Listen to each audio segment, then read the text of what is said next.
So magicians have just become legal as of today. So I'm presenting to you my magician deck here. I'm gonna make this really quick. I'm not really like worked on it too long. I've played it for probably 2 weeks maximum. But I convinced that this is one of the better variants. Now the good thing about the magician variants is that you can play literally so many different options. You can play clowns, you can play like light sworns, you can play Majespecters, you can play odd eyes, and it's a structure deck, so it's not too expensive to put together. Unless this is of course the more expensive version, but I will have a budget version up at some point. But I just wanted to quickly do this one because it's what I've been playing with recently, and yeah, I really like it. So I'll just get into it. To Denko. I decided that to have like a good normal summon first turn, like your only real good normal summons is 6 cards, and statistically 9 is a good normal summon ratio to have. So if you have 9 monsters, mathematically you're gonna have 1 normal summon in your hand for every 5 cards in your hand. Now this is a format where you want to go second, generally, and I feel like Denko adds a lot to that. So that's why I'm playing 2 Denko. I'm playing 3 Avion because it's really easy to summon, and the deck, and pretty much all variants of this deck, don't have a very good first turn play. There are other options, which I'll get to an option, that help your first turn play, but as you can see, this is primarily designed around going second. So Denko is going to help you deal with things like Majespecter Tempest and stuff that you're going to come across going second. And the 3 Avion, it's not that good going second, but it gives you a really good first turn play. And it's not the worst thing ever going second, because you can pendulum this into like a time space and stuff, and it means that their time space is essentially going to get wasted because you're going to negate it. It can clog, but I think it's way too good not to play regardless. So for the magician cards, I'm playing 3 Pet. I mean, it's a staple 3 of, you wouldn't ever play less. Pet is the best one. Pop set time spaces and stuff before you pendulum summon. You can also use it to pop your own scale to fill up your scales. It means you get more pluses out of Insight Magician. The other scale I'm playing is 1 Dragon Pet. No, Dragon Pet and Dragon Pulse. Yeah, one Pulse. It's just a scale, and it's searchable off Pendulum Call. It's the only really reason it's in here, just to give you another low scale. And popping monsters sometimes can be okay. 3 Eccentric. Like I said, you want to go second with this deck, and this just helps so much. And it's good as a scale, if for no other reason. So the only issue is that you can't summon Avion with it, so that will clash occasionally, but I think Eccentric is just way too good not to have. And there's just space for so much stuff. Like you can play so much stuff. Like if you don't want to play Eccentrics, you can play like other stuff, maybe like perhaps clowns or something, you know. Now for the Majespecters, I'm just playing 3 Raccoon and 3 Kirin. You can play 1 Fox and 1 Tempest, but I hate playing back row so much, and as you can see, I'm playing 0 traps because people are just going to pit your back row. So the only way to get value out of traps with this deck is to play lots of them, and if you're playing lots of them, you're not advancing your game state.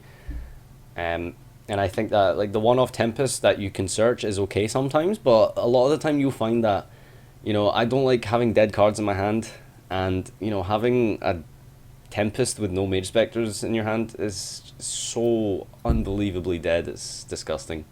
So I'm just playing 3 Majespecters, Raccoon, and 3 Kirin. You're always going to normal summon this, and your Kirin at worst case scenario is going to be a scale, but Kirin absolutely shits all over Rogue. It's going to stop anything your opponent does to go into the extra deck. They're going to have to summon something bigger than this, and the only thing they're going to want to summon to get over this thing is like Oath Dragon, and if they're summoning Oath Dragon, then you know it means that they're probably going to have shit scales.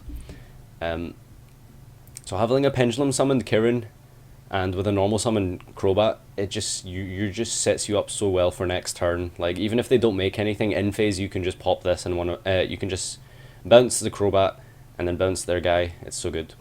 I'm playing one Noble Dragon Magician because this it's really shit, but it's amazing against Cosmo, and you have a great combo to get rid of the Cosmo ships game one. I'll mention it near the end how to do it. And of course the 3 Oath Dragon Magicians, when he's special you add one from your graveyard and you add one from your extra deck from your hand when he's in a scale. 3 Crobat, it's Deneb, it's so good. And then 3 Insight Magician. Opening Crobat Insight is like mega pluses, it's so good, like double Insight and stuff. Amazing cards. Level 4 as well for your rank 4 plays, etc. Spellcaster for Trapeze. 3 MST, I think it's absolutely mandatory. Being able to like snipe off back row before pendulum summoning is very important. And like setting it against MST is the only back row you want to set, right? Because when they pit it, they're always going to pit your back row before they summon, because they're always going to be scared of warning and stuff. So in the mirror match, like they pit, target MST, you chain the MST to their pit, and a lot of the time they won't have another scale to follow up. And we have 3 Pendulum Call. It protects you from Wavering Eyes. It clashes with Insight and it clashes with your own Wavering Eyes. I get that. And it's one of the problems, and you know, it'd be interesting to see how people have solved that clash. 3 Upstart. There's just so much space in this deck, honestly. You can play so many different things. And 3 Wavering because it's the best card of the format. I'll do the extra deck first. So for my extra deck, I'll mention that in the Noble Dragon combo, so you have Odd Eyes Rebellion and Odd Eyes Meteor Burst and Absolute Dragon. So you need 3 of these cards for this one combo, but this is what lets you get over the Cosmo ships. So in order to do it, you need any guy, any just random guy, and you need to be able to summon this and another guy. So it's a 3-card combo. It's kind of a 4-card combo actually, but it's really easy to set up. So let's say you normal summon Crobat, you set up your scales, etc., and then you pendulum out Noble Dragon and Insight Magician. So you synchro those for 7 to make Odd Eyes Meteor Burst Dragon. A Meteor Burst will special summon Pit from your scale, or your extra deck potentially. And then you overlay them for Absolute Dragon.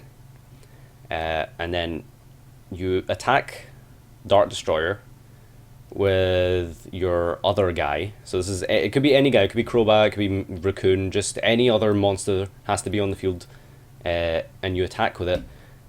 And then Absolute will negate the attack of, for example, Crobat. So you negate the attack, you detach Meteor Burst Dragon, and then you special summon Meteor Burst Dragon. Now Meteor Burst Dragon is skill drain and soul drain, etc. Everything, it negates everything during the battle phase. So you attack into their, let's say, Dart Destroyer with Absolute Dragon. So you attack into Dart Destroyer, you take 200, this dies, and then when this dies, it specials out Odd Eyes Rebellion. And then Odd Eyes Rebellion crashes with Dart Destroyer, and they can't special summon during the battle phase. So then you just attack with your Meteor Burst Dragon. And that's how you out a Cosmo Big Ship game 1. That's why you play the tuner. So it's a you need 3 cards in your extra deck, a 4-card combo, but it's very easy to set up. And then I've been playing a Durandal just for a Ptolemaeus target. Karen Gorgon, because it's really good game 2 and 3 for anti-spell. Castel, Emerald could probably be something else if there's anything you need. Direwolf, so you can pop back row and then pendulum summon, etc. 1 Paladin, so you can search Crobat in the end phase, more pluses. I'm playing this guy, Naruto the Moral Leader, so 2 level 6s, so 2 Oath Dragons. Now if you find a way to clear their back row, clear their scales, and you have 2 Oath Dragons on the field, you can overlay into this guy, and you can negate a spell. So they can't activate one of their scales. So it's very situational, but when it happens, like, it's really good. one big eye. I'm just playing a level 7. I don't really know what else to play. Like there is a lot of space here, so feel free to change this as you see fit. But big eye is here because like I just wanted A7, and I felt like 7 big eye. You could maybe play Draco Sack or something. I don't know. I'm playing Utopia Beyond. So what this guy does is, I'm trying to remember which one this guy does. When this guy is XZ summoned, the attack of all monsters your opponent currently controls becomes 0. Oh right, yeah. So your other Cosmo out is this. So you can bring this guy out, and then you can make all their guys 0 attack. The target won't face a monster you control. Utopia. Banish the first target, and if you do a special summon the second target. Yeah, so you use it for the 0 attack thing, to attack over Dart Destroyer and stuff. And if you attack over Dart Destroyer, it means that the only other big thing they can bring out is 2800, so Forerunner, and then this thing is bigger than anything they can get.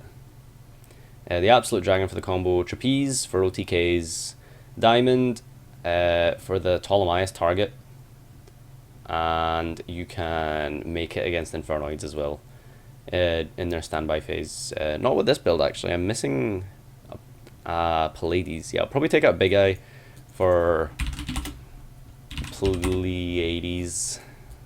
Wait, no, not Pleiades. What am I thinking about? Deltaros. So you can attach it to Ptolemaeus if you're going first against Infernoids, for example. And then in their main phase, you bring out Diamond. Means they can't mill. And if the deck can't mill, generally, they can't do anything. Yeah, they can't do it because they can't summon Decatron and attack over, etc. So, extra deck, 3 Cyber Dragons and 2 Chimera Tech. I'm playing 1 Cyber Dragon and 2 Core because when you normal summon this, it's Cyber Dragon anyway, and then you special summon Chimera Tech with it. But when it's in the graveyard, so for next turn, if they manage to get another ship on the field, you can banish it from your graveyard and special summon Cyber Dragon. So you just keep looping them, essentially. I think that's the best ratio. Some people just play straight up 3 Cyber Dragons, some play 2, etc. But it's up to yourself. The third Denko is pretty decent against the Majespecter matchup. 3 Maxi for whatever random shit, like Telenites or Burning Abyss. Probably not Telenites, but most likely Burning Abyss. This deck absolutely destroys Burning Abyss because of Kirin. 3 anti-spells for the mirror match, 3 Typhoons for the mirror match, and just every other back row bullshit, and the 2 Chimera Techs for Cosmo. And yeah, that's everything. So I know I've not explained this really well. I'm really tired. It's like 1:30 in the morning. But let me know what you think. By all means, I'm not saying this is the be all end all best deck. Like I've tested it a little bit, and it's been my favorite variant. But feel free to build upon this yourself and see what you can change, what you can add. And yeah, that's everything. So thanks for watching as usual, and comment, like, subscribe. See you next time. Come, face me, give in to your pride, show me your greatness.